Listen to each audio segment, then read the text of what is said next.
أعوذ بالله من الشيطان الرجيم. بسم الله الرحمن الرحيم. يا صاحبي السجن أأرباب متفرقون خير أم الله الواحد القهار؟ ما تعبدون من دونه إلا أسماء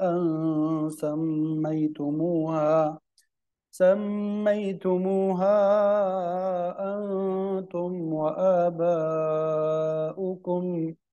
ما أنزل الله بها من سلطان، إن الحكم إلا لله، أمر ألا تعبدوا إلا إياه، ذلك الدين القيم ولكن أكثر الناس لا يعلمون. يا صاحبي السجن أما أحدكما فيسقي ربه خمرا وأما الآخر فيصلب فتأكل الطير من رأسه، قضي الأمر الذي فيه تستفتيان.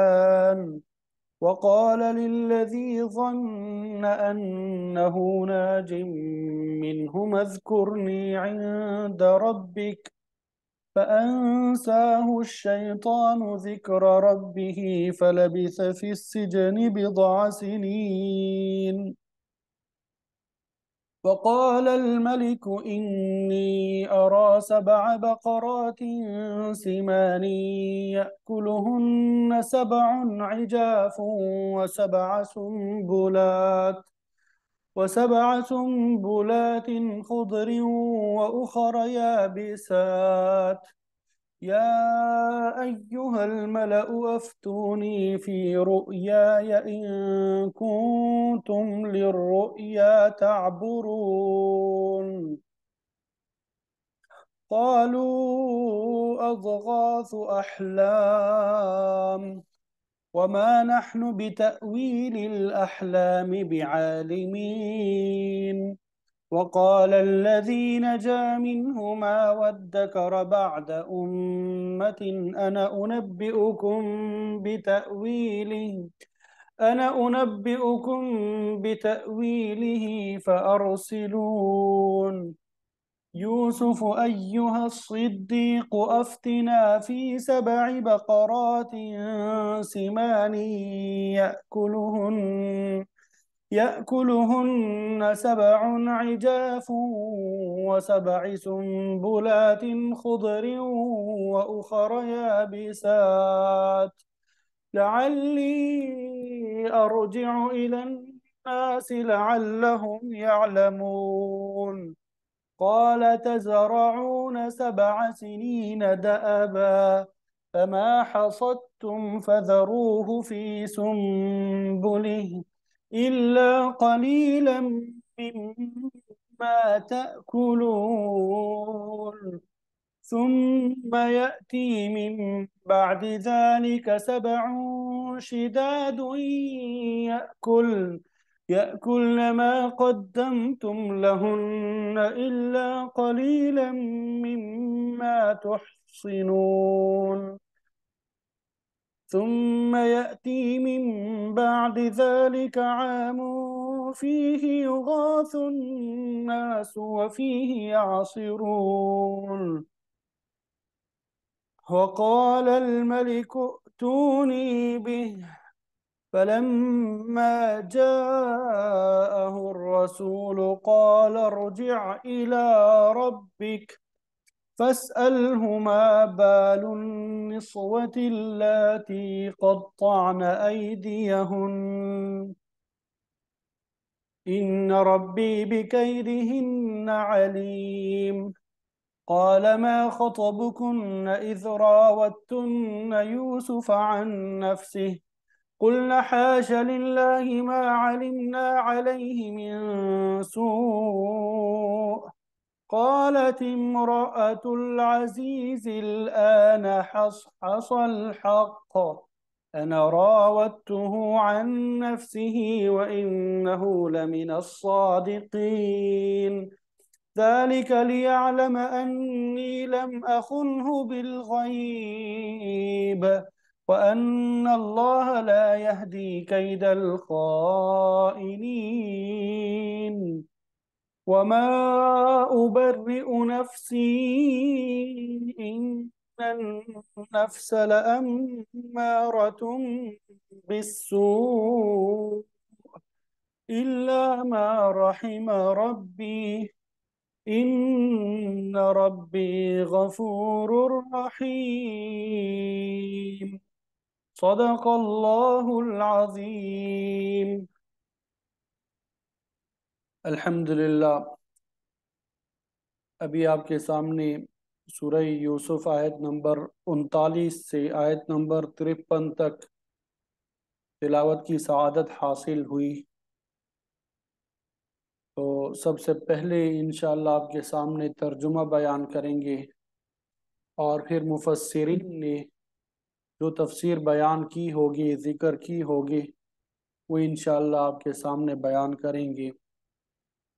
اور غالباً یہ ہمارا سبق جو ہے 5واں سبق ہے سورہ یوسف کا۔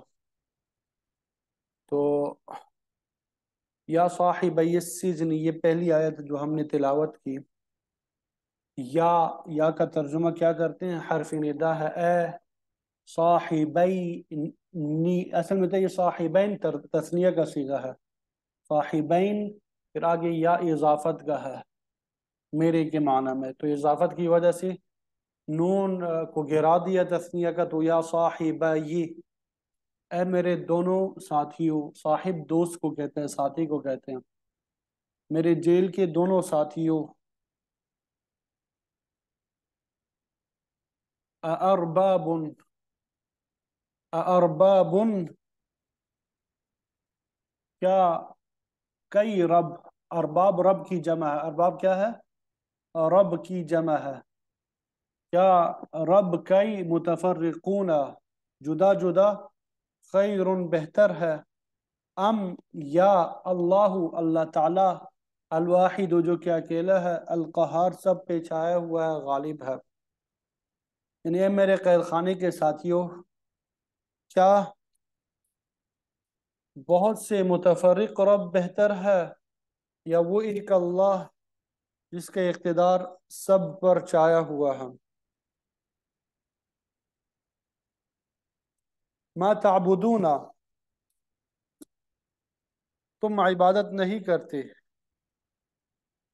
ما تعبدون، تم عبادت نہیں کرتے، من دونہ، اس کے علاوہ، الا، مگر، اسماء، چند نام، سمیتموہا،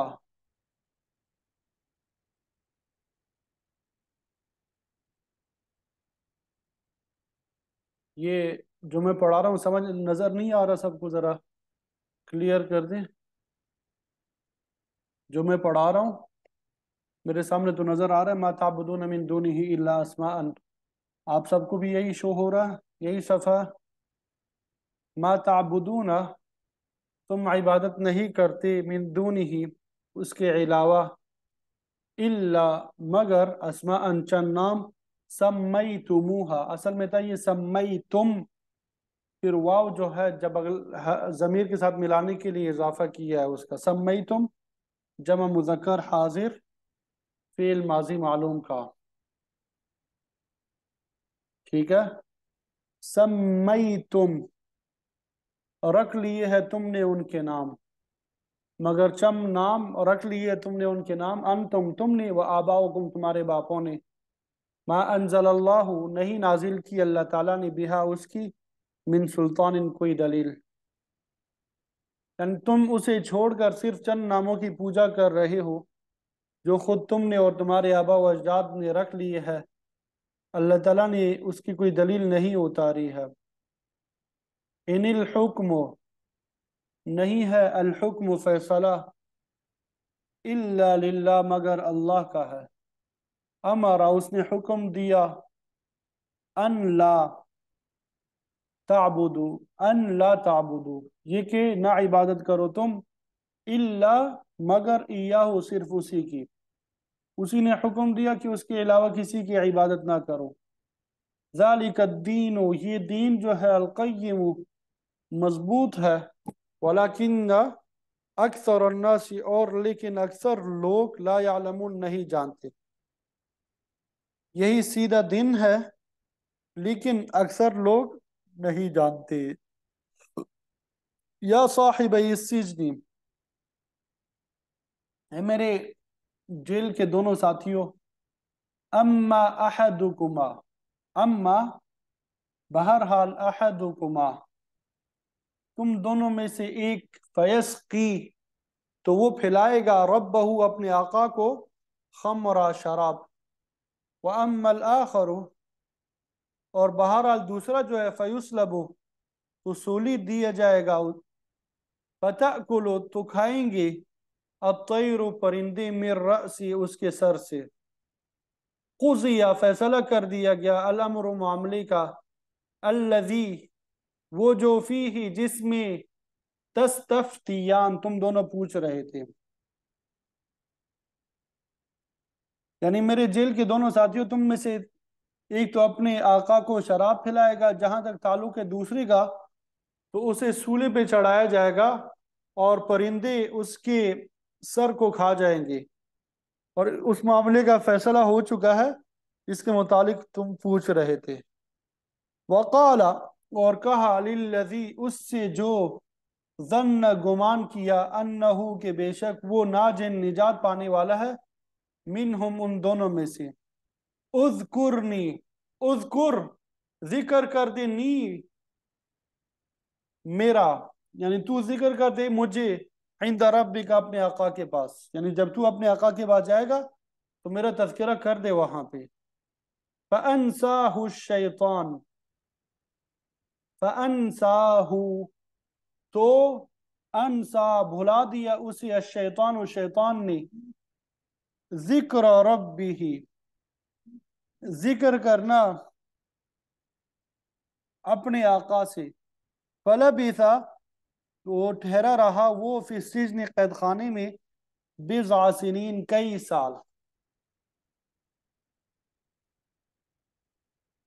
یعنی یوسف علیہ السلام نے اس شخص سے کہا جس کے متعلق ان دونوں میں سے ان کا اندازہ تھا کہ وہ نجات پائے گا کہ اپنے آقا کے سامنے میرا ذکر کر دینا، پھر شیطان نے اسے اپنے آقا کے سامنے ذکر کرنا بھلا دیا اور اس طرح یوسف علیہ السلام کئی سال جیل میں ہی رہے۔ وقال الملک اور بادشاہ نے کہا انی ارا انی بے شک میں نے ارا دیکھتا ہوں 7 بقرات 7 گائیں سمان موٹی صحت مند یأکلہن کا رہی ہے ہن انہیں 7 عجاف کمزور گائیں و7 سنبولات اور 7 بالیاں و7 اور 7 سنبولات بالیاں خضر ہری بری و اخرى اور دوسری یابسات خشک، یا ایوہ الملأ اے سردار یا ایوہ الملأ اے سردارو افتونی تم مجھے بتاؤ تم مجھے فتویٰ دو یعنی مجھے جواب دو فی رؤیایا میرے خواب کے بارے میں، ان کنتم اگر تم ہو للرؤیا خواب کی تعبرون تعبیر دیتے، یعنی اگر تم خواب کی تعبیر دے سکتے ہو تو مجھے یہ خواب کی تعبیر بتاؤ۔ قالو وہ کہنے لگے اضغاث و احلام اضغاث پریشان کون احلام خیالی خواب ہے، وما نحن اور نہیں ہے ہم بتأویل الاحلام خیالی خوابوں کی تعبیر بتانے والے، بعالمین جاننے والے، وہ کہنے لگے تو پریشان کن خیالی خواب ہے اور ہم ایسے خوابوں کی تعبیر نہیں جانتے۔ وقال الذی اور اس نے کہا نجا جو بچ گیا تھا جس نے نجات پائی تھی منہما ان دونوں میں سے، وادکر اور یاد آ گیا اسے